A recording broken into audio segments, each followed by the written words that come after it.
what the beep happened to our manners at work. And so I'm curious to get your initial thoughts after reading this article, Brittleigh, because I think there's a lot to unpack here. Absolutely. So, what the beep happened to our manners at work? I think that's a good question.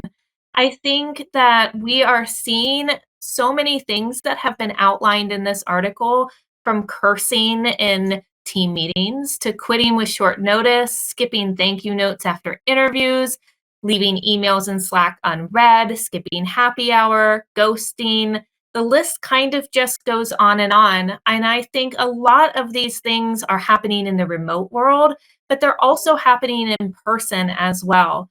And although some of these things may be in response to bad practices, maybe in recruiting or unclear communication expectations, I think that ultimately it is a good question to wonder, how did we go from shaking hands in meetings to potentially cursing or not coming to those meetings at all, or showing up dressed rather inappropriately? I'm not sure. Well, I appreciate you covering some of the highlights of this article because there's quite a bit in here. And prior to recording for our show today, you and I, we were talking about how some of these have evolved over time. I think some of them are not necessarily new, but I think there are definitely some differences as it relates to different generations and perhaps what they grew up as acceptable in the standard. And so, Brittleigh, I wanted to get your thoughts on cursing at work. As an HR pro, like, what is your tolerance for that in the workplace? Well, I think cursing, whether new school or old school, we'll probably all agree is likely not appropriate in the workplace, much at all, if any. I think that we might be seeing it a little bit more, specifically in remote work, as when do we have time to let our hair down? Those after hour work drinks or meeting in the break room, those times maybe aren't there as much. And so I think that people are getting comfortable and maybe a little too comfortable in starting to drop inappropriate words in meetings themselves.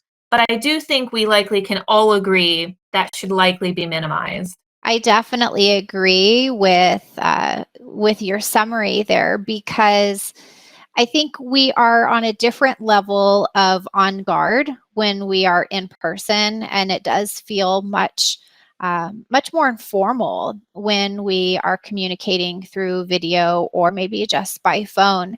And there was another one in this article, Brittleigh, in regards to skipping thank you notes after interviews. And I have a pretty strong opinion of this, but I'm curious to know what yours is. Yeah, so I think that that might be something that maybe I'd err on the side of being maybe a little more old school. I myself like to write a thank you note, but I think in this digital age that we oftentimes aren't sure, am I bothering someone? Am I sending just an extra email to clog up the HR rep or the hiring manager's email? Do they want me to do this? Does it seem too forward? I think gone are the days that we have stopped overthinking the thank you note. When we were handwriting them and sending them, it was one thing, but now we're all bogged down by those Slack messages, those emails, being concerned if they're going unread. And so that thank you note becomes just another thing that, again, I think I might be on the new school end of things and might not find that to be something that is necessarily bad manners not to do. Well, it's interesting to me because I've definitely seen this change over the past 15 years. And I know that sounds like so long, but I remember 15 years ago, I was writing handwritten thank you cards to those that I interviewed. And I always used it as kind of a competitive advantage to actually go and deliver them in person as opposed to mailing them, which gave me, in some cases, just even if it was they came to the lobby to pick it up and said thanks and went back to their office, a little extra face time. Now, I've shifted to the point of if a thank you note is sent via email, it took me a little while to get to a point of acceptance, but I think that the intention is still there and the same message can be delivered in our digital age. However, I am very disappointed when I spend the time interviewing a candidate and they express their extreme excitement and desire to want to work with the company and work with the team. But after they interview, they don't take that opportunity to send a message to just reiterate why they're the right person for the job, why they want this job, and why we should hire them. I can agree with that completely. And I think if anyone is out there who feels like, well, how do I manage? Am I bothering them? Am I just sending them another message? Am I clogging up their email? That can always be something that is discussed in the interview stage. You're always able to ask, and we as HR professionals really love to hear what are the expectations moving forward? How would you like for me to communicate with you? And then you'll know. Maybe the HR individual or the interviewee does not, or interviewer does not want emails. They'll let you know. And if not, send a thank you letter or follow up for sure. Absolutely. And I think the last thing that I wanted to mention about this is if you are either in HR or perhaps another role within the business that is part of the interview process, if you receive a thank you note, please do them the same favor and at least acknowledge it and let them know that you received it, even if it's just a sentence or two. Absolutely. So, Brittleigh, something I wanted to talk about as it relates to this article that I'm actually seeing in the workplace is managers facing challenges in the remote work environment with what we might know, just from our own online personal use, the kind of the concept of keyboard warriors. And I think it goes back to what you were saying earlier in the show. But what I'm seeing is some not so great behavior from team members who are being almost borderline aggressive, definitely unprofessional, and sending messages that are really not appropriate. They're not definitely not being a team player and kind of stirring the pot. So, I wanted to talk about this behavior in the workplace and what companies might want to think about in regards to getting a handle on it before it gets out of hand. So, have you faced any challenges like that with team members being aggressive on either Slack, email, or video calls? Yes, absolutely. And I think it's similar to any other digital space. It's a little easier to speak your mind when you're sitting behind your computer.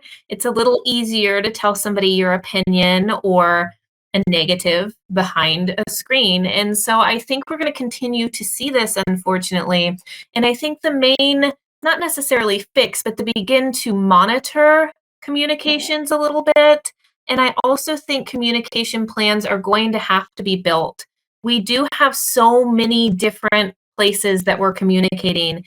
And Slack in particular is where I've seen the majority of this almost bullying behavior because I think when we're using IM systems, we start to feel almost as if we're on Facebook or Yahoo or Google Meet and we're just chatting with our friends. And so you're losing the professionalism, which we're, the whole trend of what we're talking today. And in that loss of professionalism, that very blunt talk starts to come on. And I think that there's going to need to be training surrounding what is appropriate. We're going to have to talk where is it appropriate to communicate and really keep people moving in the right direction towards appropriate conversations, where to have those big conversations, maybe even moving major conversations away from Slack. And that's just for let's talk about this briefly or a quick question and getting those more face to face, even if it's virtually, where we feel like we probably should behave a little bit more because somebody can see us.